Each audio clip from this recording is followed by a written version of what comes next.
Get your 3D glasses on because we're looking at Superman in 3D.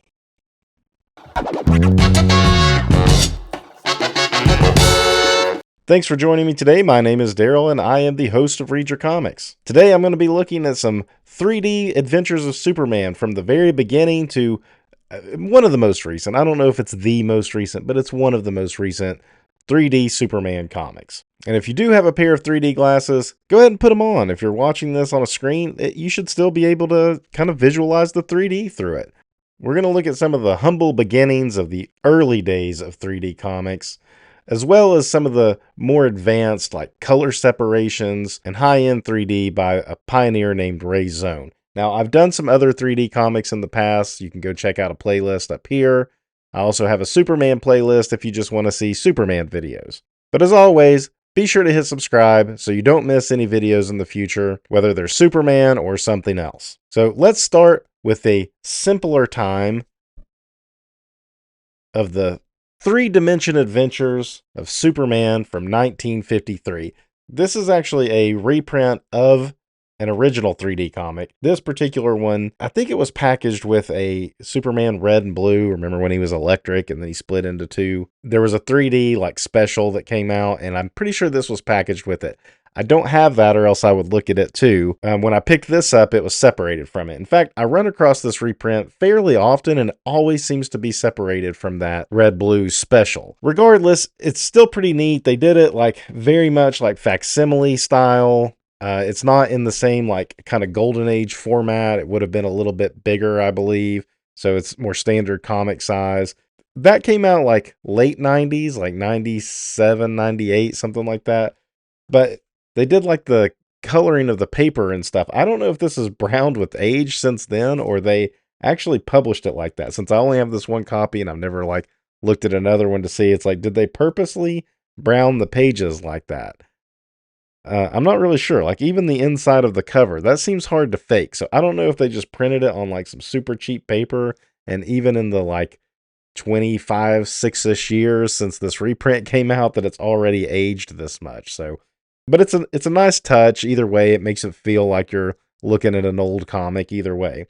So these stories in this book are actually reprints from Superman 48, 51, and 53. So all of these would be Golden Age stories. This first one is by Jerry Siegel, and I've seen contradicting art accreditation for both Curt Swan and John Sicilia. It looks very Swanish to me, but I don't know for sure. The middle story, which is the origin of Superman, kind of funny that it's written by Bill Finger and not Jerry Siegel, with Wayne Boring art. And then the last one is attributed to Curt Swan and no writer. But they picked three pretty cool stories, I think, that had a lot of like panels that were well designed to do this 3D process too. So my understanding is that these 3-dimension comics, this was actually a comic line, 3-dimension, and then it would say adventures or something else, but it started in 1953, and a lot of things I've seen say there's a Mighty Mouse comic that was kind of the first 3D comic, but I think so many came out probably in that 1953 time that there's no like hard evidence of that I could find anyway. If you know of any, feel free to mention it in the comments.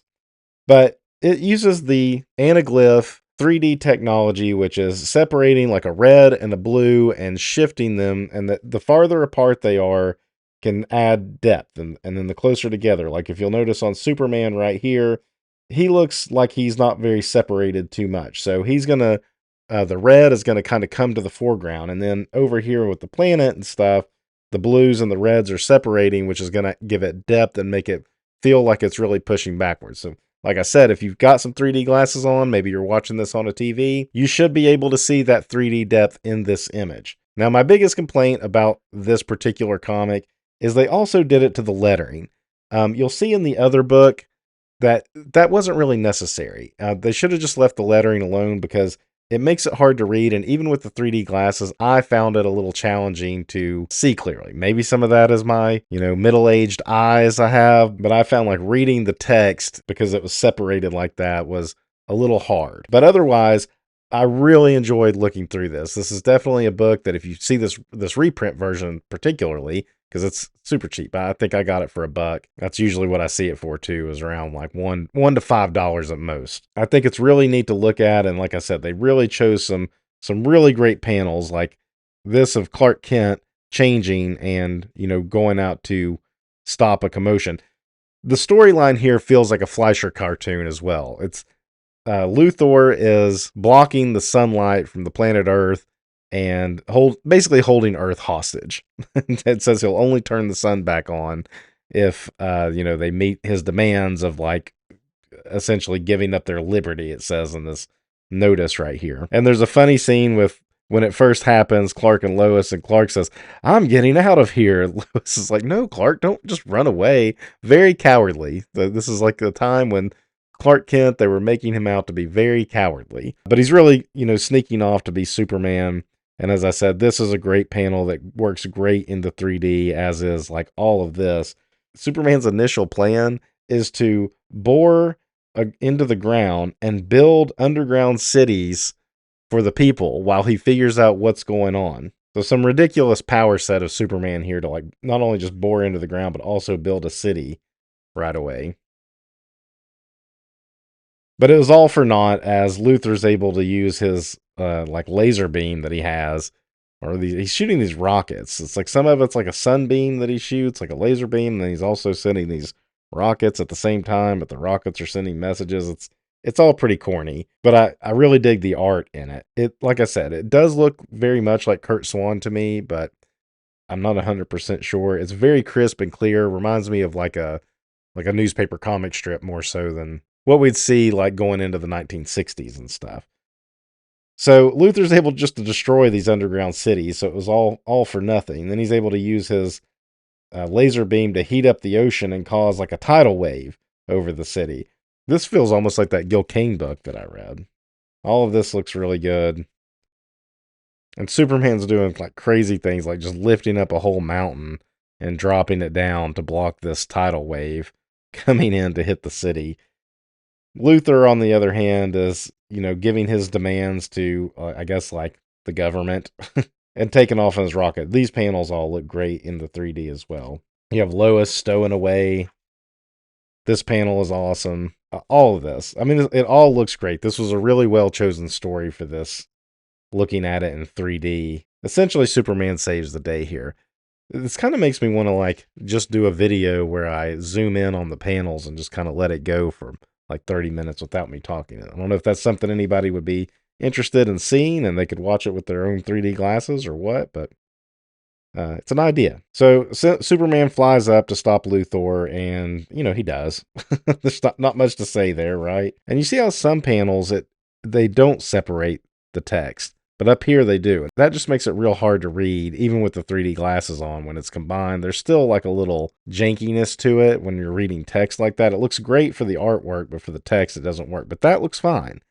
So I don't know why they did some text like this. It's almost like they wanted Lois's text to have depth as well. Like, since she's in the back, they wanted her text to be in the back, which, I mean, I guess that's kind of a neat effect if you're wanting it to mimic like stereo sound in a way. Just some nice wordless panels here.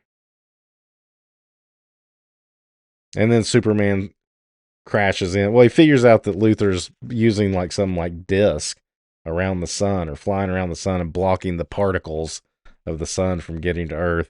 Pretty ridiculous. Superman's able to stop his ship, and these panels work great too. Like I was saying, they picked some good artwork to do this 3D effect because it all comes out really, really nice.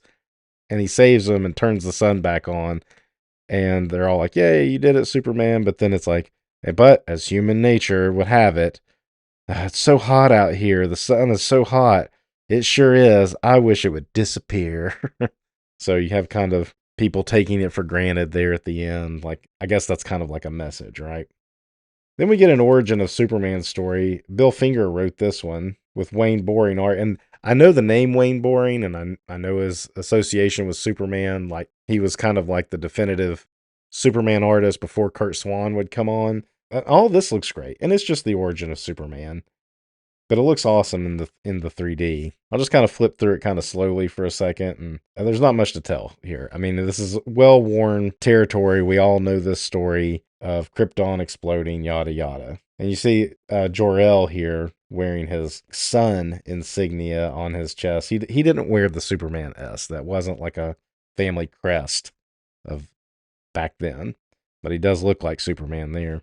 Great shot of the rocket taking off too. That one looked great with the glasses on. This one I thought would look better than it did. It does look good, but I saw all this red and all this blue down here, and I was like, oh, I bet that panel looks great. And then when I would put my glasses on, I was like, it looks okay. But this one looks really good. You got the calamity of Krypton shaking apart right here. Look at that. Look how neatly the rocket lands, just gently. It doesn't leave a crater or anything, which would actually make sense. It's got a baby in it. It shouldn't necessarily crash land. But it's kind of funny how it comes down like a paper airplane right in front of the Kents. And the original story is that the Kents actually took Clark to an orphanage, and like little baby Clark was doing this crazy stuff, and the Kents came back and adopted him. So it wasn't just like they found him and raised him from birth. This is about 12 years into Superman's debut, so back in Action Comics #1, the origin, which is just on like one page, says that he was just taken to an orphanage. And then it wasn't until about a year later that they expanded that origin and said that the people that found him actually went back to the orphanage and got him.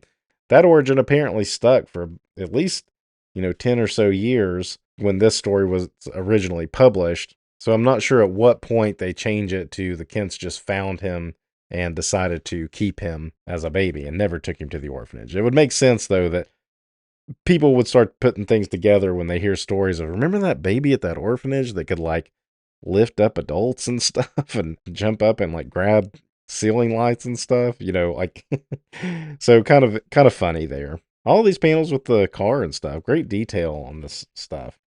I'm not super familiar with this era of Superman. These like Superman less than 100 issues and early Action Comics, other than those first couple. It's kind of neat to see how much the character had evolved since that time. And here he is growing up, discovering more and more powers, that he's able to leap, that he has X-ray vision, all leading up to this pretty cool action pose right here. So the final story of this came from, I think this one said Superman 51. This is a Curt Swan story. No writer is attributed to this, so I don't know. I don't know who wrote it, but it's a goofy one. It says the man who bossed Superman. So the Daily Planet runs a contest. You get to tell Superman that he has to do whatever you want for a day, and some like mobster wins the contest. So he thinks he's going to have Superman do things to fund his operation in this 24 hours. So his first thing that he says he wants Superman to do is go find the biggest piece of ice in the world. So that's what Superman does. He goes out to the ocean and finds the biggest iceberg and brings it back. And he does it with this ship where, like, why didn't Superman he can lift mountains in the other story. Why doesn't he just lift this iceberg up and bring it? But he uses this boat with all these like extra engines on it and connects him to the iceberg and drags the iceberg back by boat to the guy. And the guy's like, "You dummy, I meant a diamond, like a piece of ice." And it's not like literal ice. He's like, "I want a diamond. Go get me the biggest diamond in the world." I guess I should point out that Superman, it said in one panel that Superman had used his hearing to realize what these guys were up to and that they were going to try to use Superman for these illegal things, and so he's basically just messing with them. He's totally trolling him. So he's like, "Okay, I'll go get you the biggest diamond on Earth." And then you see him out here like chopping down trees and stuff. He's swinging an axe, clearing a field, and he gets him the biggest diamond, which is a baseball diamond. And then he plays a one-man game of baseball with himself. And again, picked a great story to have like shots like this. This one's really good with his hand coming to the foreground. Even this panel gets a little muddy, but in the 3D, but still looks pretty cool with the trees coming forward. But the ball breaking the plane a little bit helps there.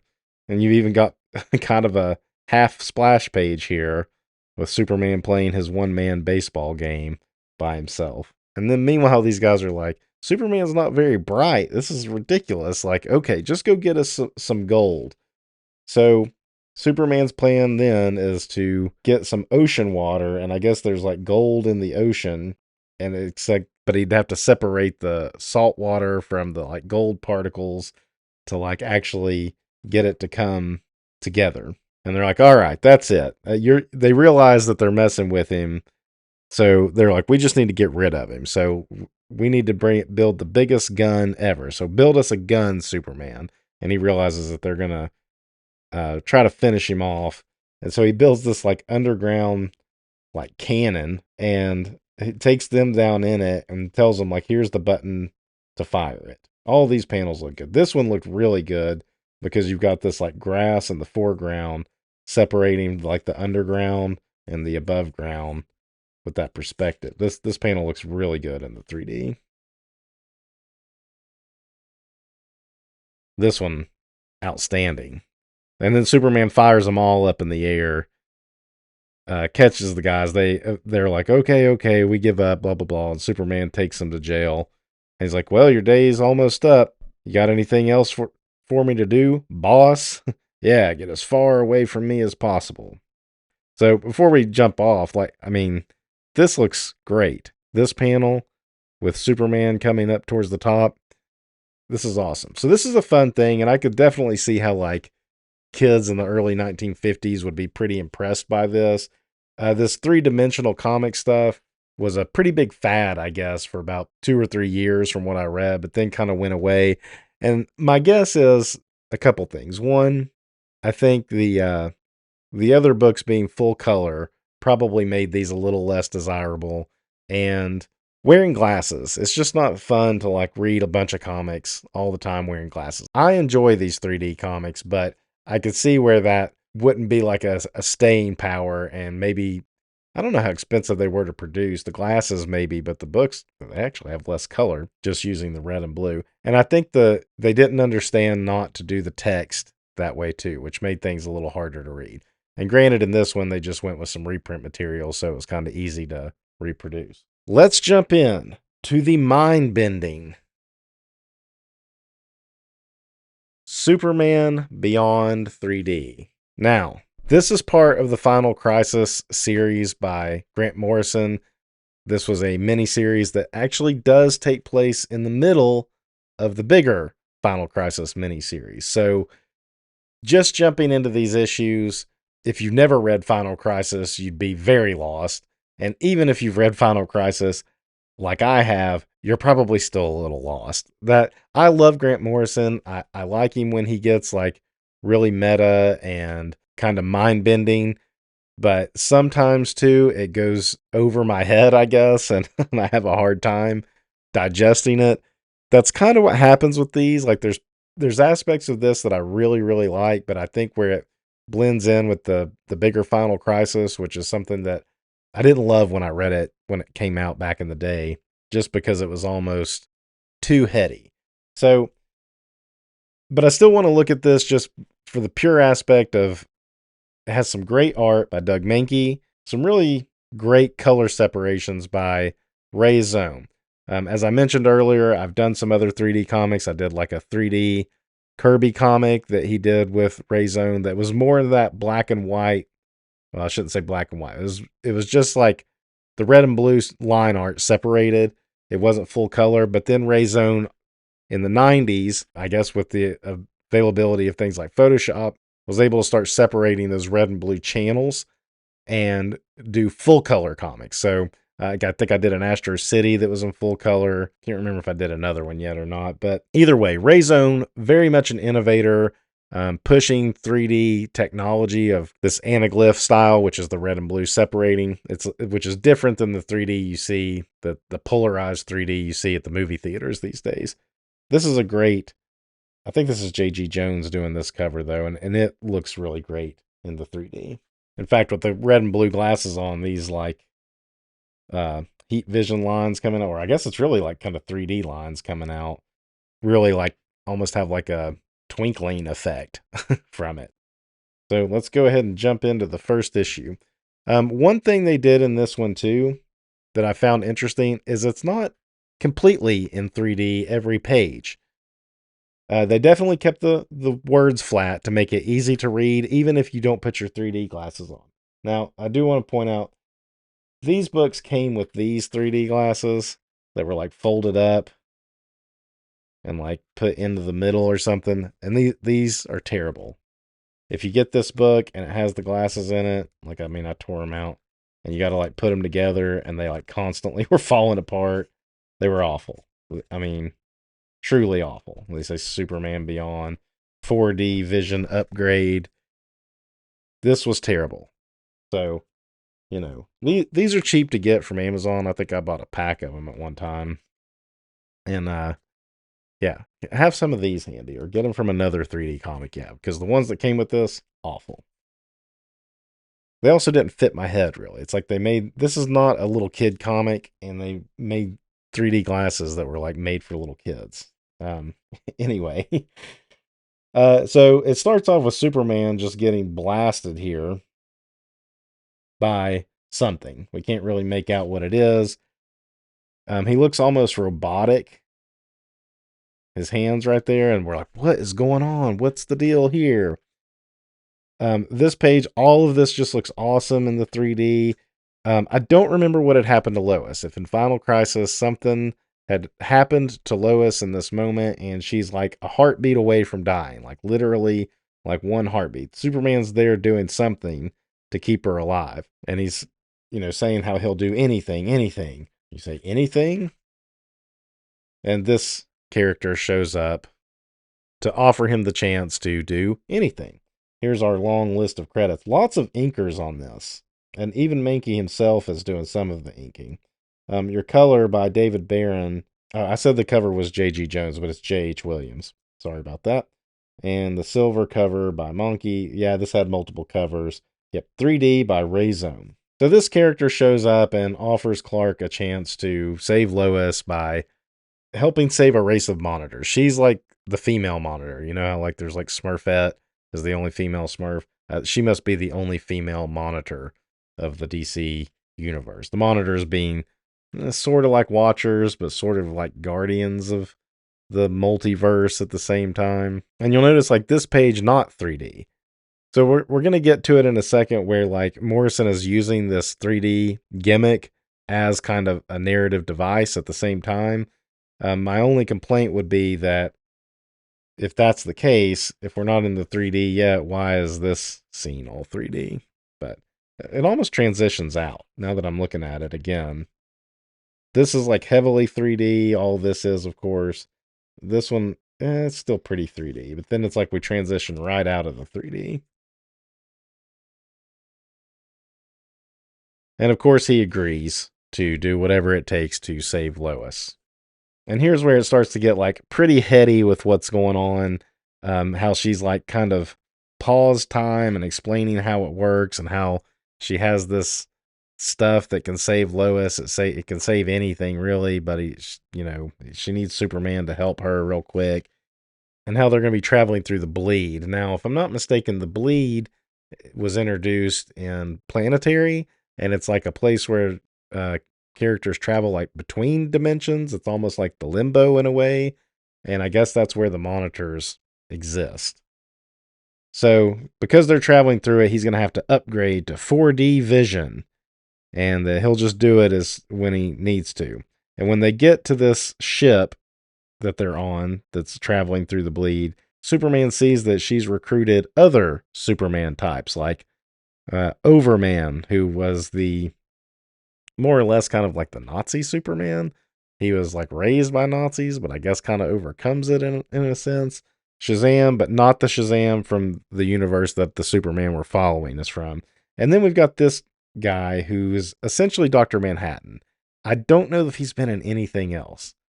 I think they named him Adam Allen. Yeah, but he's basically Dr. Manhattan. So different types of Superman are being recruited. And here's Superman upgrading to his 4D vision. He says, "Great Krypton." And you've got a great 3D page here. I mean, this one looks really solid. Throw those glasses on if you got them. And just soak this one in. They're clearly looking at the different universes here, and it's between space and time as well. That's why, we keep seeing Clark back at the hospital, the clock ticking forward, and here's their crazy ship that they're on, powered by this atom or whatever. And it's just mayhem. This is the Grant Morrison-iest stuff. It's like, what is going on in this? It's hard to exactly say. They're traveling through different dimensions. Here's Ultraman, and I was like, is this the Seven Soldiers? But then the more I looked at it, I'm kind of like, well, or is this some kind of Avengers? These must be DC characters I'm not wholly familiar with.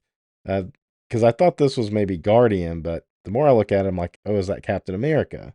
And this isn't Elongated Man, so is that a version of Mr. Fantastic? This looks like Blue Beetle. Are they the Charlton characters? I don't really know. Is this Camelot 3000? What's going on down here as well? It's just all over the place. So now that's part of what Final Crisis was. It was one of those multiversal events. I mean, there was Crisis on Infinite Earths in the 80s, and then there wasn't really a big Crisis stories. There was definitely crossovers, but not something called Crisis until Identity Crisis, and then Infinite Crisis, and then Final Crisis, and I think there's been another one or two crises then as well, since then as well. Look at the way Mankey does Overman, because he's essentially an evil Superman, like a counterpart, and he just looks more roided out, a lot bulkier than the Superman that we follow on our main world. So they're trying to stop the ship from crashing into this other Earth. This isn't Superman's main Earth. And this is a neat transition here of the different universes they're going through, and they're trying to get to a safe place to crash, which is a limbo one. Not really a lot of 3D going on this page either. Although this would have been pretty good with the 3D. So it's almost like it's 3D when it. I really don't know. I couldn't quite figure out all the times it was why is it 3D here but not here. Either way, it makes it easier to read it without the glasses if you don't want to wear the glasses for the whole time. I like this panel here where Ultraman is confronting the Dr. Manhattan-like character, and it's he's got more like a silvery skin. It's reflective. You can see Ultraman in his face even. So they're setting up too that Superman and Ultraman can't touch each other because they're positive and negative matter, and if they collide, it'll set off some massive explosion. So even though Ultraman loathes Superman and wants to destroy him, he knows that if he hits Superman, it'll destroy them both. So that's kind of, some foreshadowing going on. I mean, here, look at his face. He always draws Ultraman just totally demented. This version of Ultraman was, I guess, kind of created by Grant Morrison as well. After Crisis on Infinite Earths, DC really tried to not do the multiverse thing for, gosh, probably about 15 years or so before they reintroduced some of the concepts on on the larger scale. And it was during Grant Morrison's JLA run that he did. I don't know if it was a graphic novel or a miniseries. It may have just come out straight up as a graphic novel. The Earth 2, JLA Earth 2 with Frank Quitely. And that's what introduced this post-crisis version of Ultraman. So I don't know how often he had been used between that, which came out in the late 90s, and this, which I believe came out in 2008. So they land in this limbo area, and this is where it's going to get real meta in storytelling.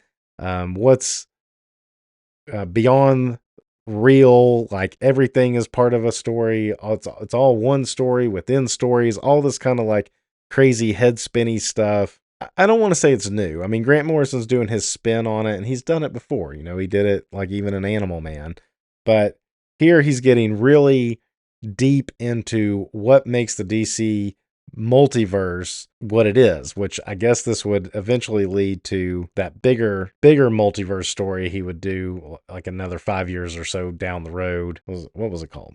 Multiversity, I think is what it was called. Anyway, so we meet these characters who are kind of forgotten characters that are just stuck in this limbo. They're neither alive nor dead. They're just forgotten. I don't know what this is. I don't remember this ever coming out. DC Universe Last Will and Testament by Brad Meltzer and Adam Kubert. I've never seen this. I'd like to look at that, though, because I like Adam Kubert. And I mean, it's even got Joe Kubert inking. So the gesture points them towards this one room where there's this book, and it's like an infinite book. It's one page and infinite pages all at one time. It's too big for anyone to hold or even possibly think of reading. And we're getting back into our 4D stuff here. So it's kind of like when there's like fissures and stuff, times of crisis almost, that the 4D vision kicks on. Shazam and Superman are able to kind of grab the book. I mean, it's taking a lot of stress, and they realize they can upload it into the monitor's ship to read what's going to happen or something, and kind of read the origins of everything. And the gesture guy the whole time is like, you shouldn't be doing this. This is not something that people can actually know. It's impossible to know. Blah, blah, blah, blah, blah, blah, blah, blah, blah. I'll be honest. I had to read this like 3 times to even understand it, what was going on. So there is a cool lettering effect going on here. You barely see it, but the words warp a little bit as you read them. You can kind of see it even more so there. That's a neat lettering effect for this digital lettering time. They don't go overboard with it. It's just subtle enough to take notice. I like that. I guess this is like the origin of the monitors, I believe. Another great Superman story right here, written by Darwin Cook with art by Tim Sale. I should cover that at some point. So in this reading or being told in this infinite book, the origin of the monitors, they learn that there was one that kind of betrayed things and is going to be, I guess, kind of like the anti-life equation. So if I recall correctly, Final Crisis had a lot to do with the anti-life equation and Darkseid and stuff. So it's almost like this is playing into that. My understanding of this little 2-part series, it does take place between issues 3 and 4 of the Final Crisis miniseries, which is 6 or 7 issues. I can't remember, but basically right in the middle. And there's like, they get some feedback, which sends Billy to the ground, and they're starting to like lose their memories the longer they're in this limbo. Then this gesture character, whose name is Merriman, basically sums the whole thing up for the readers. That shouldn't have happened. Only nothing can happen in limbo. You can't just go around trying to start stuff up. You're messing with things no one understands, least of all me. So I relate to that. So Billy's even forgotten his magic word here, and they want him to struggle to remember. Look how tall this guy is all of a sudden. Never got the sense that he was that tall. And maybe he's not all the time. Maybe it's like Dr. Manhattan. He just, whatever size he wants to be is what he's going to be. But in this instance, they definitely make him gigantic. And something else with him is they said he took drugs to hold on to his humanity, which was an interesting idea of the Dr. Manhattan concept in itself. I like this idea of Dr. Manhattan if you know the background between Grant Morrison and Alan Moore. Morrison kind of rejected a lot of like the legacy that Alan Moore kind of set up for comics to make things more deconstructed and grounded and rooted in like, you know, kind of the real world. I don't think it's that he necessarily disliked Moore's work. I think it's that he disliked that it set the stage for everything after trying to emulate it. And, you know, Morrison feeling like there's room for all kinds of comics, I guess, and all types of tones and everything. And so he spent a little bit of time like almost deconstructing Alan Moore himself. And so him playing with this character, who I don't know if has ever been used in anything else. I guess he's Captain Atom. I don't know a ton about Captain Atom, but this version of him is very much like a Morrison creation that, as far as I know, has only kind of appeared in Morrison-led storylines. Anyhow, he's being put in charge of kind of restarting the engine of this ship they're in. Meanwhile, they go to check on Overman, and we find the female monitor all of a sudden is like I don't know, sucking his blood or something, like she's a vampire herself, which kind of comes out of left field. And you're like, oh, so she's the villain that was like killing Superman at the beginning of the book. I don't know what's going on here. But then we see Ultraman has also now read the book, the unreadable book, and what he sees is everything in the world is evil or evil wins. And so, we're kind of on a cliffhanger of, is Ultraman here turning on them as well? It seems like the female monitor that they were helping is turning against them, and now so is Ultraman, which was kind of to be expected. You can't miss Superman Beyond #2. All right, let's take a look at this one. Here we get the Doug Mahnke 3D cover. Looks pretty awesome in itself. Mahnke has an interesting style. I really dig it. There's like a little bit of Simon Beasley in there. It's over the top.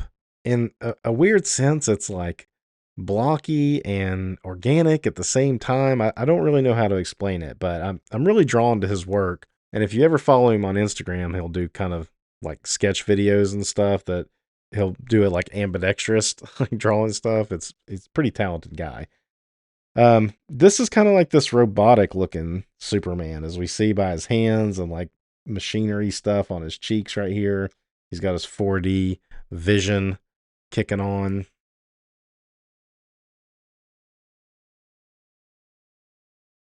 But we don't start out with 3D. In fact, I feel like this issue takes a minute to get back to some 3D stuff.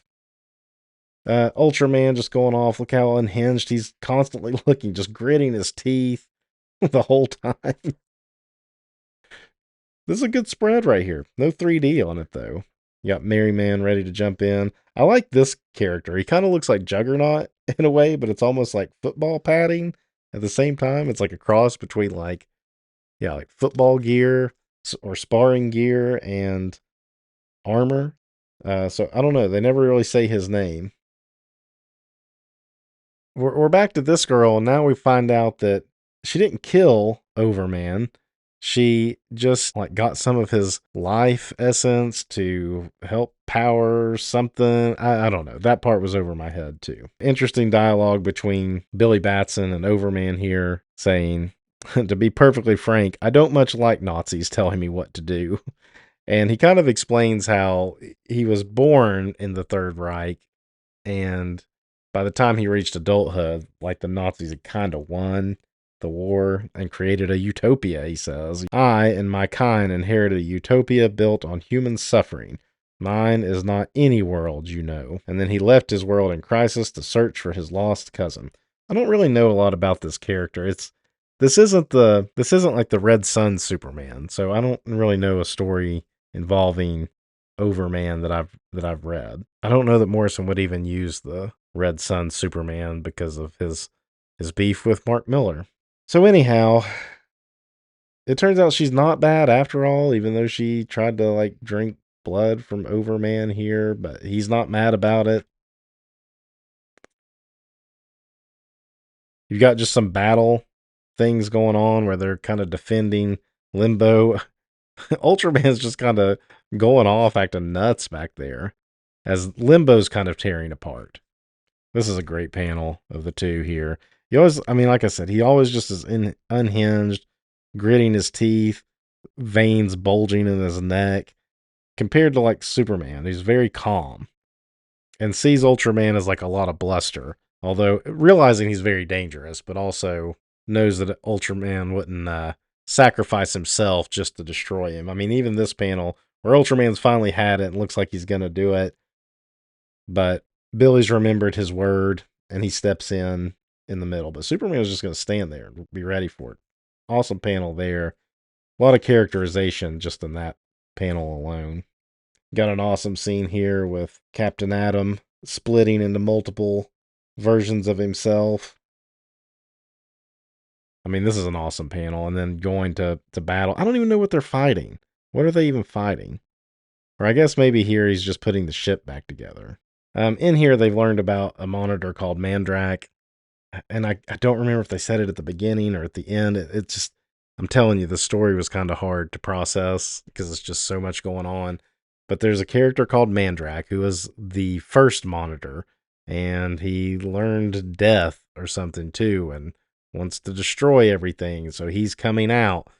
Superman points out there's 52 worlds in the multiversal superstructure. Go warn everybody. I'll do what I can to create the energy needed to power the ship to get you guys back to the multiverse where you can go warn everybody. And then you see Captain Atom here, who's kind of detached, like his drugs have worn off that have kept his humanity in check. A thought robot activated by the tremendous energies unleashed during collisions of fundamental opposing qualities. A new fission process powered by dualities? No, there are no dualities. Only symmetries. And then they come to realize that that's why Ultraman and Superman are both there. They're not dualities, they're symmetries to each other. Look at Ultraman going off trying to shoot him in the face and not phased at all there. And this is what they're going to do. They're going to combine Ultraman and Superman together to create this thought robot, which is what we actually see on the cover. It says, I've fused the symmetries. Enough energy in my hands to broadcast his pure essence to a receiver in a higher dimension. Only Superman can save us now. So, what does that mean?